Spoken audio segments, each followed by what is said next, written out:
Assalamualaikum warahmatullahi wabarakatuh.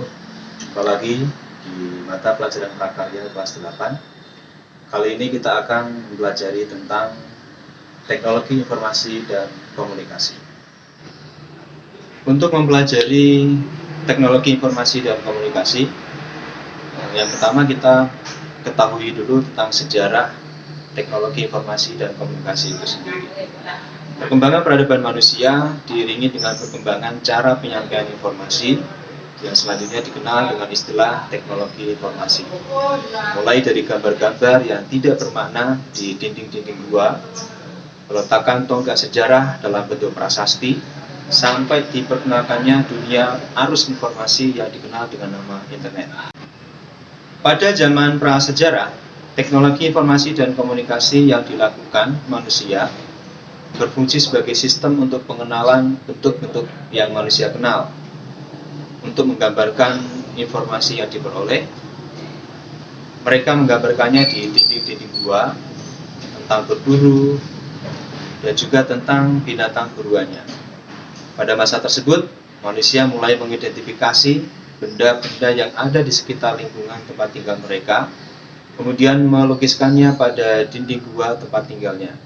Komunikasi manusia pada zaman ini berupa suara, dengusan, dan menggunakan isyarat tangan. Perkembangan sistem informasi tersaji dalam beberapa periode berikut. Yang pertama, periode tahun 3000 sebelum Masehi. Pada periode ini, manusia sudah mengenal tulisan, diantaranya oleh bangsa Sumeria. Mereka menggunakan sebuah simbol-simbol yang dibentuk dari piktografi sebagai huruf. Simbol atau huruf ini juga mempunyai bentuk bunyi atau penyebutan yang berbeda sehingga menjadi kata, kalimat, dan bahasa. Yang kedua, periode 2900 sebelum Masehi. Pada masa ini, bangsa Mesir kuno menggunakan huruf hieroglif. Hieroglif merupakan bahasa simbol, di mana setiap ungkapan diwakili oleh simbol yang berbeda. Jika simbol-simbol tersebut digabungkan menjadi satu rangkaian, akan menghasilkan sebuah arti yang berbeda pula. Bentuk tulisan dan bahasa hieroglif lebih maju dibandingkan dengan tulisan pada bahasa Sumeria. Yang ketiga, periode 500 sebelum Masehi.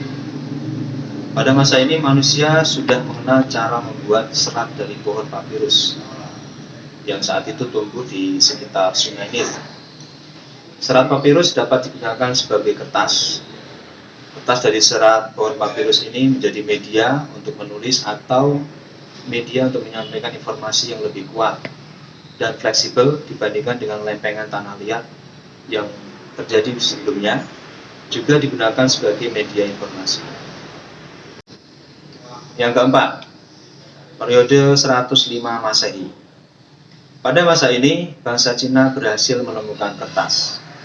Kertas yang ditemukan adalah kertas yang kita kenal seperti sekarang ini. Kertas ini dibuat dari serat bambu yang dihaluskan, disaring, dicuci, kemudian diratakan dan dikeringkan. Penemuan ini memungkinkan sistem pencetakan yang dilakukan dengan menggunakan blok kayu yang ditoreh dan dilumuri dengan tinta. Sistem ini sekarang dikenal dengan istilah sistem cap. Itulah pembahasan tentang sejarah teknologi informasi dan komunikasi. Saya harap kalian sudah bisa memahami ya. Selanjutnya kita masuk ke media penghantar komunikasi. Kali ini kita akan membahas media komunikasi masa lalu atau kita sebut sebagai media komunikasi kuno. Beberapa alat komunikasi masa lalu atau alat komunikasi tradisional kita bahas satu persatu sebagai berikut. Yang pertama, kentongan. Kentongan digunakan di Indonesia sudah sejak lama. Alat ini sudah ada sejak zaman Kerajaan Demak, Surakarta, Gorontalo sampai di Keraton Yogyakarta. Kentongan berfungsi sebagai informasi atau memberi informasi kepada masyarakat bahwa telah atau akan terjadi sesuatu. Tanda atau kode yang digunakan pada kentongan ini tentunya berbeda-beda. Yang kedua, daun lontar. Pada zaman yang sedikit lebih maju, manusia sudah mulai memakai bahasa tulisan sebagai media komunikasi. Kegiatan surat menyurat di Indonesia telah dimulai sejak masa Kerajaan Kutai, Kerajaan Majapahit, Sriwijaya, dan Kerajaan Mataram. Pada waktu itu surat menyurat hanya terbatas pada antar kerajaan, Media yang digunakan untuk menulis surat adalah daun lontar.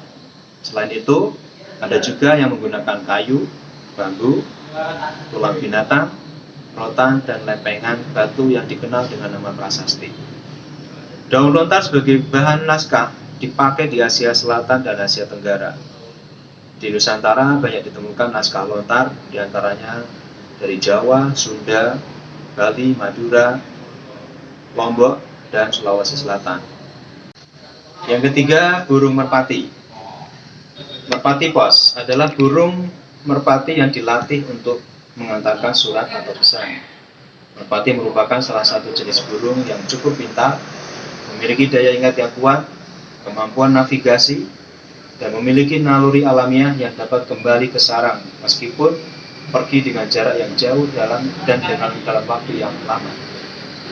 Dengan sifat-sifat tersebut, surat yang dibawa merpati pos sampai di tujuan atau sangat kecil kemungkinan surat tersebut nyasar.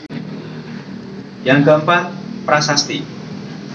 Prasasti adalah piagam atau dokumen yang ditulis pada bahan yang keras dan tahan lama. Dalam pengertian modern di Indonesia, prasasti sering dikaitkan dengan tulisan di batu nisan atau di gedung, terutama pada saat peletakan batu pertama atau peresmian suatu proyek pembangunan. Sedangkan di masa lampau, prasasti ini menandakan terjadinya peristiwa pada masa itu untuk diketahui oleh generasi pada masa sekarang. Demikian tadi beberapa contoh media komunikasi masa lalu atau media komunikasi kuno. Sekarang kita akan membahas tentang media komunikasi di masa modern. Beberapa contoh media komunikasi modern diantaranya adalah sebagai berikut. Yang pertama, surat kabar atau koran. Surat kabar ini dikenal pertama kalinya tahun 59 sebelum Masehi pada masa Kekaisaran Romawi kuno. Saat itu surat kabar hanya berisi jurnal kegiatan sang kaisar. Pada tahun 1605, surat kabar pertama kalinya terbit dalam bentuk cetakan oleh John Carlowes bertajuk Relation. Yang kedua, radio. Penemuan radio diawali dengan ditemukannya gelombang radio oleh Henry Hertz pada tahun 1887. Sekitar 10 tahun kemudian, Marconi membuat radio pertama tepatnya tahun 1897. Radio berfungsi sebagai alat komunikasi yang hanya terdengar suara saja. Siaran radio menyajikan informasi berita, musik, dan diskusi yang hanya bisa didengar saja. Selanjutnya, telepon. Telepon merupakan alat komunikasi yang dapat mengirim pembicaraan melalui listrik. Dengan telepon, manusia dapat berkomunikasi secara lisan dengan seseorang yang terbentang jarak yang sangat jauh. Telepon pertama kali ditemukan oleh Alexander Graham Bell pada tahun 1876. Berikutnya, handphone. Sejak tanggal 3 April 1973 telah dikenal handphone. Handphone biasa juga disebut telepon genggam atau telepon seluler. Handphone merupakan suatu terobosan baru yang sangat spektakuler yang saat ini dalam dunia informasi. Handphone lebih praktis daripada telepon karena ukurannya yang sangat kecil dan ringan sehingga mudah dibawa kemana-mana.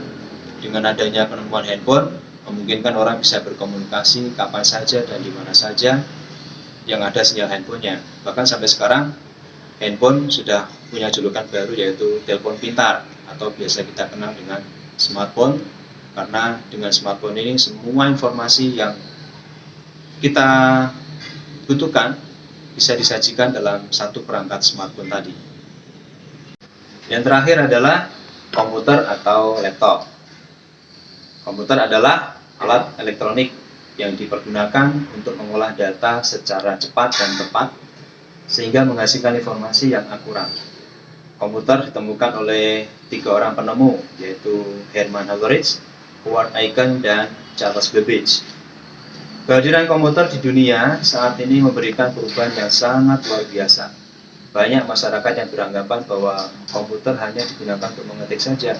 Padahal komputer dapat diaplikasikan dalam berbagai bidang seperti kedokteran, matematika, dan juga penerbangan. Demikian pembahasan tentang materi teknologi informasi dan komunikasi pada pertemuan kali ini. Semoga bermanfaat, tetap semangat, dan raih cita-cita kalian. Semoga berhasil. Terima kasih.